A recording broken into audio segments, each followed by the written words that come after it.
നമസ്കാരം. സച്ചിയുടെയും രേവതിയുടെയും ഏറ്റവും പുതിയ പ്രമുഖ വിശേഷത്തിലേക്ക് എല്ലാവർക്കും സ്വാഗതം. അങ്ങനെ സച്ചിയുടെയും രേവതിയുടെയും ആ ചടങ്ങൊക്കെ കഴിയാണ്. അപ്പോൾ രാത്രി ആയപ്പോൾ അച്ഛമ്മ നിർബന്ധം പറയുകയാണ് ശാന്തി മുഹൂർത്തം ഇന്നത്തെ ദിവസത്തിൽ തന്നെ നടത്തണമെന്ന്. ചന്ദ്ര കുറേ കാര്യങ്ങളൊക്കെ പറഞ്ഞു ഒഴിവാക്കാനായിട്ട് നോക്കി. ശാന്തി മുഹൂർത്തം ഇപ്പോൾ വേണ്ട, സൂര്യയുടെ കല്യാണം കൂടെ കഴിയട്ടെ എന്നൊക്കെ പറഞ്ഞെങ്കിലും അച്ഛമ്മ സമ്മതിച്ചില്ല.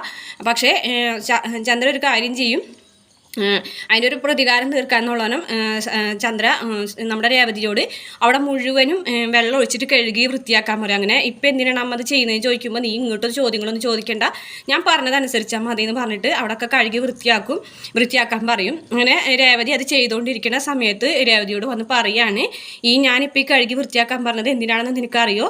നിൻ്റെ വീട്ടുകാരും നാട്ടുകാരൊക്കെ ഇവിടെ വന്നു പോയില്ലേ, ആ ഒരു വൃത്തികേട് മാറി കിട്ടാൻ വേണ്ടിയിട്ടാണെന്ന് പറയുന്നതോടുകൂടിയിട്ട് രേവതിക്ക് ഭയങ്കരമായിട്ട് സങ്കടമാണ്.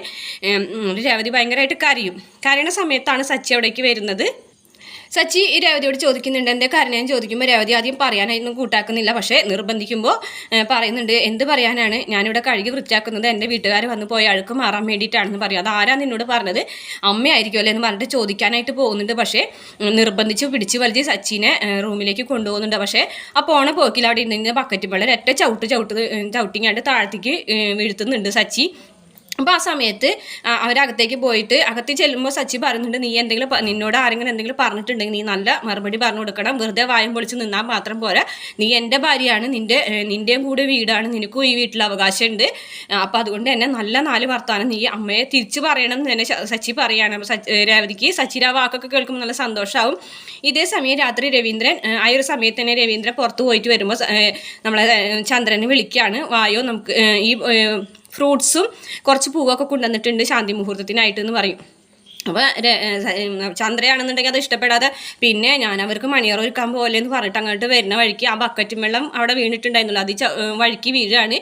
അങ്ങനെ വീണ സമയത്ത് ചന്ദ്രയുടെ കാല് ചെറുതായിട്ട് ഉളുക്കി ബാൻഡേജൊക്കെ ഇടുകയാണ് കേട്ടോ, ഹോസ്പിറ്റലൊക്കെ കൊണ്ടുപോയിട്ട്.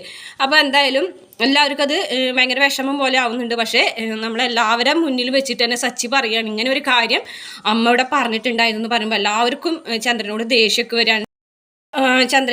ചന്ദ്രനെ ഹോസ്പിറ്റലൊക്കെ കൊണ്ടുപോകുന്നുണ്ട്. അപ്പോൾ കൊണ്ടുപോകുന്ന സമയത്ത് ആണ് അവരുടെ ശാന്തി മുഹൂർത്തത്തിൻ്റെ ഒരു സമയം. അപ്പോൾ ഹോസ്പിറ്റലൊക്കെ കൊണ്ടുപോയി വരുമ്പോഴേക്കും ശാന്തി മുഹൂർത്തത്തിൻ്റെ സമയം കഴിഞ്ഞു പോകും. അതുകൊണ്ട് തന്നെ അന്ന് ശാന്തി മുഹൂർത്തം നടക്കുന്നില്ല. അപ്പോൾ ആ ഒരു കാര്യം കൂടെ അതിൻ്റെ ഇടയിൽ നടക്കുന്നുണ്ട്.